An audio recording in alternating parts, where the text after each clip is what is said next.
ካሰርሽ ጋር የሚያጣላሽ አጭር ለብሰሽ ጠባብ ለብሰሽ እንዲሁም ደግሞ ፎቶ ለመነሳት በሚል አባዜ አጭር ቁንጣ ሜካፕ ታደርጉና ሴትዮ ሳሎን የምትገቡት ነገር እመኑኝ፣ ከማጣላትም አልፎ ለህይወታችሁም ያስፈራችኋል። አንደኛ። ሁለተኛ የሰዎቹን ቤት እንደፈለጋችሁ መቅረጽ። በቃ ስትቀርጹ ወይ ከመጋረጃ ጀርባ ሆኑ። ስትቀርጹ በቃ የእሷ ማቴሪያሎች መቼም ከቤት ውጭ ወጥታችሁ ወይም ደግሞ መቅረጽ አይቻልም። ወይም ደግሞ የሆነ የእሷን ነገር አንስታችሁ የእናንተን ነገር አድርጋችሁ መቅረጽ አይቻልም። ግን በምትችሉት አቅም ወይ ከኋላችሁ በር ወይ መጋረጃ መሆን አለበት። የሴትዮን ቤት አትቅረጹ፣ አይወዱም። ኪችናቸውን እየገባችሁ አትቅረጹ። የተገላለጠ አለባበስ፣ ፀጉርሽን ገልጠሽ ተተኩሰሽ ፈርዘሽ አትውጭ። ሴትዮ አትወድም። ቤቷ ነው ልትሰሪ ነው የገባሽው፣ አትወድም። ያጣላችኋል። በቃ ምንም ጥፋት አጥፉባት፣ ስበሩ፣ እቃ ስበሩ እንደፈለጋችሁ። እኔ ዋሽንግ ማሽን ሰብሬ ያውቃለሁ። ገባችሁ? እንክት ነው ያረኩት፣ ግን ወድጄ አይደለም የሰበርኩት። እቃም ልጦኝ ነው፣ ግን ምንም አልተባልኩም። ምንም ለሚቀጥለው ታጠንቀቂ ነው የተባልኩት። አያችሁ፣ ምንም ነገር አጥፉ ስበሩ፣ ወይ ተናደው ወይ ተቆጥተው ነው ዝም የሚሉት። ለምን? አውቃችሁ እንዳላጠፋችሁት ያውቃሉ። አጭር ለብሳችሁ ሴትዮ ሳሎን የምትሄዱት ለምንድን ነው? ይሄ ትልቅ ጥፋት ነው። ሴትዮም በጣም የምትጠላው ቀይ መስመሯ ነው። ቤቷን ሪከርድ የምታረጊው ለምንድን ነው? ይሄም ትልቅ አደጋ ውስጥ ይጥላችኋል።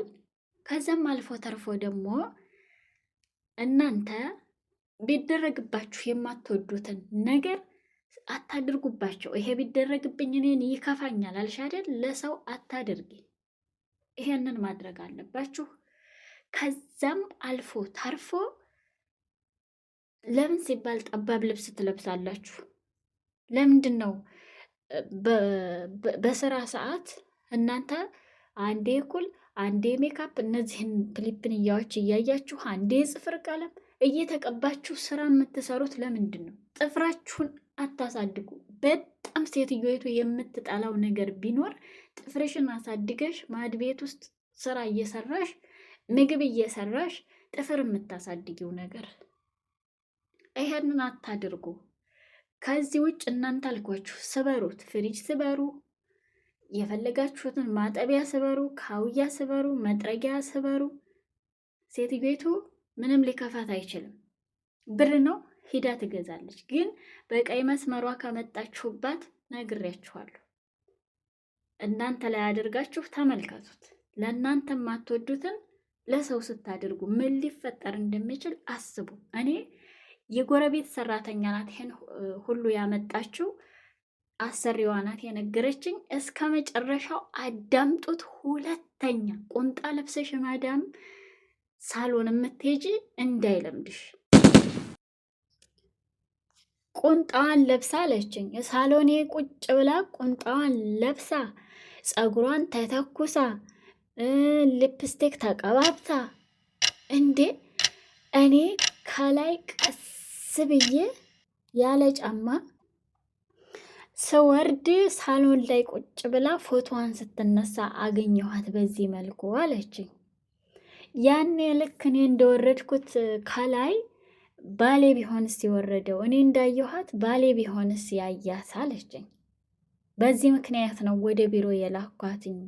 እሷ በእርግጥ ለክፋት ላይሆን ይችላል፣ ግን ደግሞ በዛ መልኩ ባሌ ካያት አለችኝ። አዳምጡ ልብ ብላችሁ። በዛ መልኩ ባሌ ካያት ግድ ነው ያገባታል ነው ያለችኝ። ግድ ነው ያገባታል። ይሄ ቁንጅና! አቤት እነዚህ ኢትዮጵያዎች ማማራቸው! አቤት የጸይምነታቸው! ያ ሰራተኛ ልብስ ምናምን የሚባል ነገር ወደዛ ጥላ ምን የመሰለች መልአክ የመሰለች ልጅ ነው ያየሁት በሰዓቱ ነው ያለችው። ለእኔ እንደዚህ ካማረችኝ ባሌ በዛ መልኩ ቢያትስ አለች። ስለዚህ የቤቴን በገዛ እጄ ማፍረስ መበጥበጥ ስለማልፈልግ ልጅቱን ወደ ቢሮ ሸኘቻታለሁ አለችኝ። እጅግ በጣም ይገርማል። ከዛ በኋላ ግን ሴትዮዋ ሰራተኛ የሚባል በቤቷ አታስገባም፣ እራሷ ነች የምትሰራው። እና እራሳችሁን ጠብቁ።